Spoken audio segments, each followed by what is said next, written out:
वो एक बार ले लेगा, उसका स्ट्रिंग ऑपरेशन बना देगी, फिर जिंदगी भर उसको ब्लैकमेल करेगी। Casting couch does exist. जिसको भी ये ऑडिशन देना है, that girl has to sleep with the financer of the movie. And the producer basically wanted to go on a date with me. No, let's go to your room. तो फिर मैं गई तो उन्होंने मुझे अंदर बुलाया। They said कि you have to compromise. He said then you have to sleep with the producer.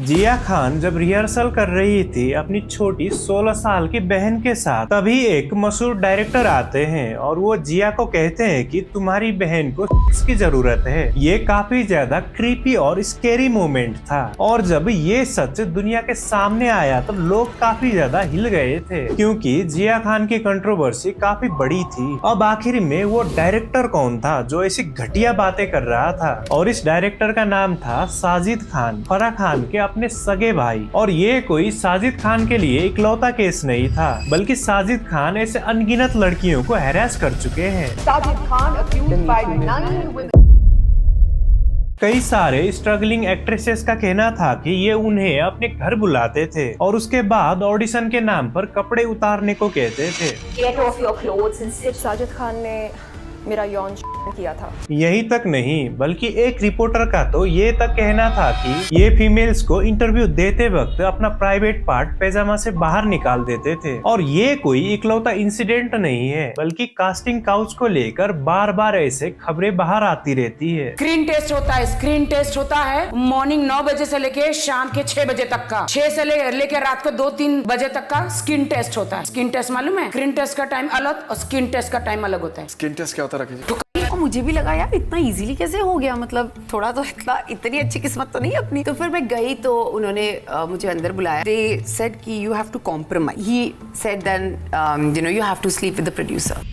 ऐसे में अगर तुम्हें भी लगता है कि तुम्हारे पास टैलेंट है, तुम्हारे पास वो जज्बा है हीरो हीरोइन बनने का या फिर सुपर मॉडल बनने का, तो इसी पॉइंट पर तुम्हें एक बात याद कर लेनी चाहिए, सिर्फ टैलेंट का होना तुम्हें तुम्हारी मंजिल तक नहीं पहुंचा सकती। इसके लिए तुम्हें सामना करना पड़ेगा पर्दे के पीछे की डार्क रियलिटीज को, और कास्टिंग काउच इन्हीं डार्क रियलिटीज में से एक है। कई सारे ऐसे हीरो और हीरोइंस हैं जो ना जाने इसी रास्ते से होकर वहां तक पहुंचे हैं जिस मुकाम पर वो आज खड़े हैं। क्या पता आज के दिन के कितने सक्सेसफुल हीरो हीरोइंस को अपने स्ट्रगलिंग डेज में ब्रेक थ्रू पाने के लिए इस कास्टिंग काउच का सहारा लेना पड़ा हो। ऐसे कई सारे किस्से और कहानियां हमें टाइम टू टाइम सुनने को मिलती है। Every inch of your body. And this director came to meet me. I said, let's sit in the coffee shop. And he said, no, let's go to your room. I said, okay. He kept insisting, no, I want to talk to you in detail. There are too many people here. So I left the door open. He left within 5 minutes. And the producer basically wanted to go on a date with me. And I was seeing someone at the time, and I was like, I'm really sorry, I'm not interested. And then there was no call back. He's like, no, we should have dinner. I said, sir, I ate papad, I ate achar. I told him everything I ate. Then he was like, no, we should have dinner. जिसको भी ये audition देना है, that girl has to sleep with the financer of the movie. Bollywood में ये casting couch खुलेआम चल रहा है। कैटरीना, प्रीति, ऐश्वर्या और भी कई ऐसी बड़ी बड़ी हीरोइंस अपने स्ट्रगलिंग डेज पर कास्टिंग काउच का शिकार हो चुकी है। कंगना रनौत, विद्या बालन, सलोनी चोपड़ा, रश्मि देसाई और उसके साथ ही तनुश्री दत्ता, इन सब ने कास्टिंग काउच के बारे में ओपनली बात की है। उसने पूछा, इज वेरी क्रूड, देती है क्या? फीमेल तक ही नहीं बल्कि मेल एक्टर्स ने भी कास्टिंग काउच का सामना करना पड़ा है। रणवीर, आयुष्मान और विद्युत, इन सभी ने इस चीज का सामना किया है। सबके साथ होता है, सबके साथ होता है, हर जगह होता है, हर समय हो रहा होता है। बॉलीवुड ही नहीं बल्कि हर एक फिल्म इंडस्ट्री, मॉडलिंग इंडस्ट्री में ये कास्टिंग काउच होता है। Casting couch does exist. आज के टाइम में जो भी बड़ी बड़ी हीरोइंस बनी है, उन्होंने अपने टाइम में भी कास्टिंग काउच का सहारा लिया था। कईयों ने तो प्रोड्यूसर्स को ब्लैकमेल तक किया है। वो एक बार ले लेगा, उसका स्ट्रिंग ऑपरेशन बना देगी, फिर जिंदगी भर उसको ब्लैकमेल करेगी। और इसीलिए अगर आप भी मॉडलिंग करना चाहते हो या फिर मॉडल बनना चाहते हो तो आज की वीडियो में तुम्हें कैमरे के पीछे की काली सच्चाई, डार्क रियलिटी के बारे में पता चलेगा। हर साल हजारों लाखों लोग एक ही सपना लेकर मुंबई में आते हैं। सब यही उम्मीद लेकर आते हैं कि शायद अगला सुपरस्टार उन्हीं में से एक होगा। कोई हीरो बनना चाहता है, कोई हीरोइन बनना चाहती है, लेकिन हर एक का सपना पर्दे तक नहीं पहुंचता, क्योंकि उनके और पर्दे के बीच बीच में एक कास्टिंग काउच एग्जिस्ट करता है। ये कास्टिंग काउच और कॉम्प्रोमाइज का कल्चर, इसकी शुरुआत बहुत पहले से ही हुई थी। 1930s और 40s के दौरान जब इंडियन फिल्म इंडस्ट्री अपना पहचान बना रही थी, उसी टाइम में बड़े स्टूडियोज और इन्फ्लुएंशियल फिल्म पर्सनालिटीज के पास नए एक्टर और एक्ट्रेसेस के करियर पर काफी ज्यादा कंट्रोल हुआ करता था। ऑडिशन में कोई भी ट्रांसपेरेंसी नहीं होती थी और कॉन्ट्रैक्ट्स भी काफी एक तरफा बनाए जाते थे और इसी पावर इम्बैलेंस के साथ ही एक्सप्लॉयटेशन भी काफी बढ़ने लगे थे। जबकि उस टाइम पर हैरेसमेंट जैसे टॉपिक पर बात करना भी काफी टैबू हुआ करता था। सोसाइटी काफी ज्यादा कंजर्वेटिव थी और इसी की वजह से बदनामी के डर से काफी सारे लोग चुप रहना ही बेहतर समझते थे और इसी वजह से अगर किसी न्यू कमर के साथ कुछ गलत भी होता था तो उसकी आवाज फिल्म इंडस्ट्री से बाहर नहीं जा पाती थी। जैसे जैसे बॉलीवुड बड़ा होता गया वैसे वैसे ग्लैमर की इंडस्ट्री भी काफी एक्सपेंड करने लगी, लेकिन इसके साथ ही पावर का कंसंट्रेशन भी कुछ लोगों के कुछ फैमिलीज के हाथ में ही चला गया। साल 2005 में इंडिया टीवी के एक स्टिंग ऑपरेशन ने बॉलीवुड को हिलाकर रख दिया। इस ऑपरेशन में एक्टर शक्ति कपूर एक अंडरकवर रिपोर्टर से फेवर के बदले काम दिलाने की बात करते हुए कैमरा में रिकॉर्ड हो गए और इसी स्टिंग ऑपरेशन में शक्ति कपूर ने रिवील किया कि ऐश्वर्या राय ने सुभाष घाई के साथ, रानी मुखर्जी ने यश चोपड़ा के साथ और प्रीति जिंटा ने करण जौहर के साथ कॉम्प्रोमाइज किया था। ऐश्वर्या में सुभाष रानी में यश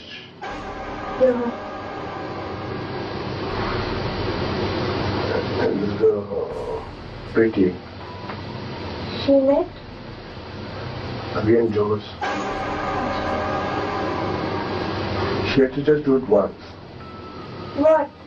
हालांकि ये शक्ति कपूर के अपने क्लेम्स थे जिसे इंडिपेंडेंटली वेरीफाई नहीं किया गया था। हालांकि इस स्टिंग ऑपरेशन के बाद काफी बवाल हुआ था। शक्ति कपूर को कुछ समय के लिए फिल्म एसोसिएशन से बैन कर दिया गया और इसके साथ ही फिल्म इंडस्ट्री से बैकलैशेस का सामना करना पड़ा था। इस कास्टिंग काउच के जाल में ज्यादातर न्यू कमर्स और आउटसाइडर्स ही फंसते हैं, क्योंकि यही वो लोग होते हैं जो ज्यादातर डेस्परेट होते हैं ब्रेक थ्रू पाने के लिए, और हीरोइन बनने के लिए ब्रेक थ्रू पाने के लिए कई लोग डायरेक्टर के क्रीपी रूम से होकर जाने के लिए भी राजी हो जाते हैं। कई बार कई सारी लड़कियां तो इस बात को रिजेक्ट भी कर देती हैं, लेकिन जब वो देखती हैं अपने साथ वाली लड़कियों को जो उनके साथ ऑडिशन की लाइन में खड़ी थी, वो कॉम्प्रोमाइज करने की वजह से आगे बढ़ चुकी है, उनको काम मिल रहा है, वो अच्छे खासे अमाउंट में पैसा कमा रही है, तो फिर इसके बाद वो भी मजबूरी में कॉम्प्रोमाइज करने को तैयार हो जाती है। और इसके साथ ही ये प्रोड्यूसर और डायरेक्टर कई बार इनोसेंट लोगों को कॉन्ट्रैक्ट के चक्कर में फंसाते हैं। ये कॉन्ट्रैक्ट में स्टार्टिंग में ही लिख देते हैं कि आपको किसिंग करना पड़ेगा, बोल्ड सीन करना पड़ेगा, लेकिन ये किसिंग और बोल्ड सीन किस हद तक जाने वाली है ये इसके बारे में कभी भी बात नहीं करते। चित्रांगदा सिंह जो कि एक टाइम में बाबू मोशाई बंदूकबाज की लीड एक्ट्रेस थी, उसे कॉन्ट्रैक्ट के नाम पर शूटिंग सेट पे हैरेस किया जा रहा था। उसे किसिंग सीन को बार बार करने को कहा जा रहा था, वो भी पेटीकोट में। चित्रांगदा के अकॉर्डिंग डायरेक्टर के एग्जैक्ट वर्ड ये थे, पेटीकोट उठाओ और रगड़ो। जब उसके साथ ऐसा घटिया बर्ताव किया गया तब उसने इस मूवी को ही छोड़ दिया। और ऐसा बिल्कुल नहीं है कि कास्टिंग काउच सिर्फ लड़कियों के साथ होता है। जब रणवीर सिंह ने अपना पोर्टफोलियो एक कास्टिंग डायरेक्टर के पास भेजा तब वो डायरेक्टर पोर्टफोलियो से ज्यादा रणवीर सिंह में इंटरेस्टेड था। काउच तो नहीं मिला ना? अरे मिला सर, क्या बात कर रहे हो सर, कमाल है सर। अच्छा वो बताओ क्या मिला? अरे sir, there was this very sleazy gentleman in you know, he called me over to his house, yeah, in Andheri, and he called me over. It was about 8 o'clock. Later I found out what he was interested in. He kept it on the side. He said, you have to be smart, you have to be sexy. जो smart है, जो sexy है, वो आगे निकल जाता है। कुछ ऐसा ही एक्सपीरियंस आयुष्मान खुराना के साथ भी पास्ट में हो चुका है। Yeah, it happened once. Like there was a casting director, and he was like, I want to just see your I'll cast you if you do that. Even कई बार कई सारे लोग दावा करते हैं कि सिद्धार्थ मल्होत्रा और करण जौहर रिलेशनशिप में थे, कि जब सिड उनको धोखा देके निकला यूज करके उनके चुंगल से, तो करण जौहर बहुत टूट चुके थे। उन्होंने उसके लिए प्राडा के बैग्स लेके आए, गुच्ची के कपड़े लेके आए, आईफोन लेके आए। आज भी करण उनके पीछे पागल है। Sorry, Karan is crazy about. और लल्लन टॉक के इंटरव्यू में विद्युत जामवाल का कहना था था कि इंडस्ट्री में हर एक लड़की के साथ साथ हर एक लड़के को भी कास्टिंग काउच का शिकार होना पड़ता है। कई मेल्स ने भी ऑफ द रिकॉर्ड ये बातचीत कही है कि उनको भी कई बार गलत ढंग से अप्रोच किया जाता है या फेवर किया जाता है। आपके साथ या आपके नोन में किसी ऐसे मेल के साथ हुआ है इंडस्ट्री में ऐसा? सबके साथ होता है, सबके साथ होता है, हर जगह होता है, हर समय हो रहा होता है, होता रहता है। ये लगता है कि होता फीमेल्स के साथ होता है, मेल्स के साथ नहीं होता है, ऐसा मिसकंसेप्शन है। दबाया तो किसी को भी जा सकता है। अब इस पॉइंट पर एक बात तो साफ हो जाती है, बॉलीवुड में लड़कियों के साथ साथ लड़के भी सेफ नहीं है। अब सवाल ये आता है कि जब सबको पता है कि बॉलीवुड में कास्टिंग काउच होता है तो कोई भी इस चीज के खिलाफ आवाज क्यों नहीं उठाता, कोई भी इस चीज को रोकता क्यों नहीं है? ऐसा नहीं है कि कभी भी किसी ने भी इसके खिलाफ आवाज नहीं उठाया हो, काफी बार काफी लोगों ने इसके खिलाफ आवाज उठाया है। एक बार तो मीटू कैंपेन चला था साजिद खान के खिलाफ, जब साजिद खान के खिलाफ काफी सारे एक्ट्रेसेस ने, काफी सारे लड़कियों ने आवाज उठाई थी।